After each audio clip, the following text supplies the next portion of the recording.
अगर इसको और कराया जाए, पिछले बार चुनाव हुआ तो उसका, तो ये नाम दुगना मिल जाएगा।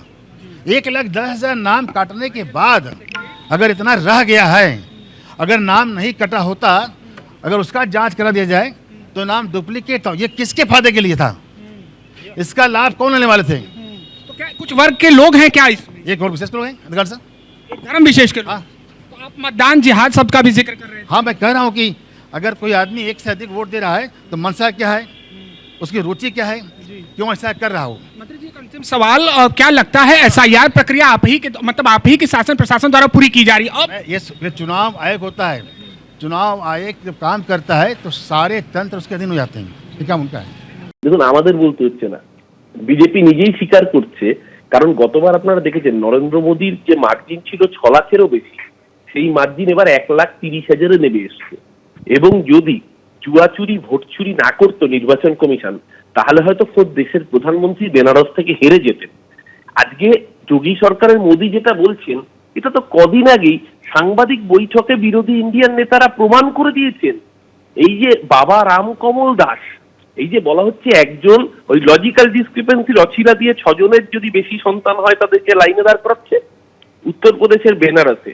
বাবা সন্ত রামকমল দাস, তিনি একটি মন্দিরের ইনচার্জ, তার 57 জন ছেলে বিজেপির নেতা, যোগী আদিত্যনাথ সরকারের মন্ত্রী, তিনি নিজে প্রকাশ্যে বলে দিচ্ছেন যে উত্তরপ্রদেশ এবং খোদ নরেন্দ্র মোদীর নির্বাচনী কেন্দ্রের মধ্যে এই রকম ভয়ঙ্কর জাল জুয়া চুরি চলেছে। কোথায় শুভেন্দু অধিকারীর মুখ, কোথায় টুইট, কোথায় শ্রমিক ভট্টাচার্যদের? আজ সুপ্রিম কোর্টে ফের মুখ্যমন্ত্রীর করা এসআইআর মামলার শুনানি রয়েছে।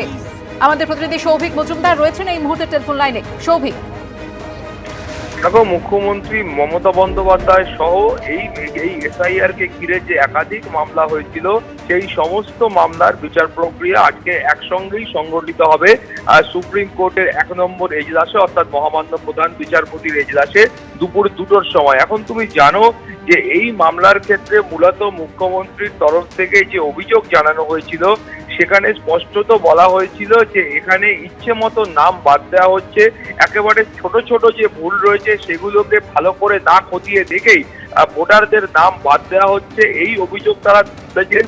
এবং অভিযোগ মুখ্যমন্ত্রী এটাও করেছিলেন যে মাইক্রো অবজারভারদের দিয়ে এই কাজ করানো হচ্ছে, অর্থাৎ যারা বিএলও রয়েছেন, যারা এইআরও রয়েছেন, যারা ইআরও রয়েছেন, এদের হাত থেকে সমস্ত ক্ষমতা কেড়ে নিয়ে শুধুমাত্র নাম বাদ দেওয়ার জন্য মাইক্রো অবজারভারদের ব্যবহার করা হচ্ছে এবং কমিশনের দপ্তর থেকে এই কাজ করা হচ্ছে বলে মুখ্যমন্ত্রীর তরফে অভিযোগ করা হচ্ছে। তুমি জানো যে পাল্টা ইলেকশন কমিশনের তরফ থেকে বলা হয়েছিল যে তারা এ রাজ্যের কাছে উপযুক্ত পরিমাণ ক্লাস 2 অফিসার চেয়েছিলেন, কিন্তু সেই ক্লাস 2 অফিসার না পাওয়ার কারণেই তারা কিন্তু এই সিদ্ধান্ত নিতে বাধ্য হয়েছেন, অর্থাৎ মাইক্রো অবজারভারদের নিয়োগ করা হচ্ছে যারা এই ইআরও বা এইআরওর কাজটা করছেন। ফলে এখন ইলেকশন কমিশনের বক্তব্য ছিল পর্যাপ্ত পরিমাণ ক্লাস 2 অফিসার পেলেই এই গোটা বিষয়টা কিন্তু অনেক সহজ হয়ে যেত। সেক্ষেত্রে সুপ্রিম কোর্টের বক্তব্য ছিল যে তাহলে সরকারের তরফ থেকে পর্যাপ্ত পরিমাণ যে কর্মী আছে সেই কর্মীদের নাম সুপ্রিম কোর্টে দেওয়া হোক, তাহলে এই গোটা বিষয়টা হয়তো মাইক্রো অবজারভারদের আর প্রয়োজন হবে না।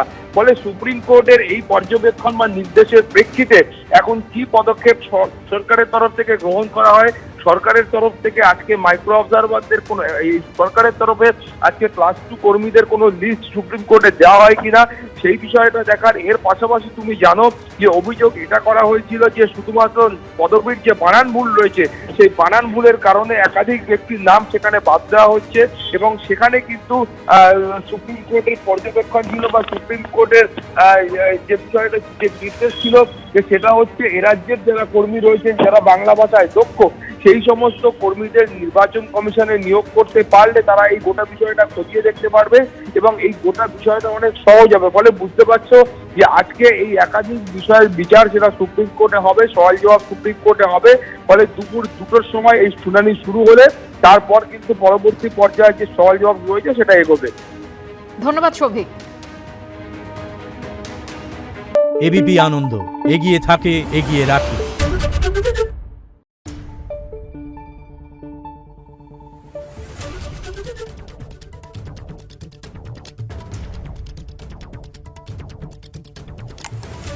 Thank you.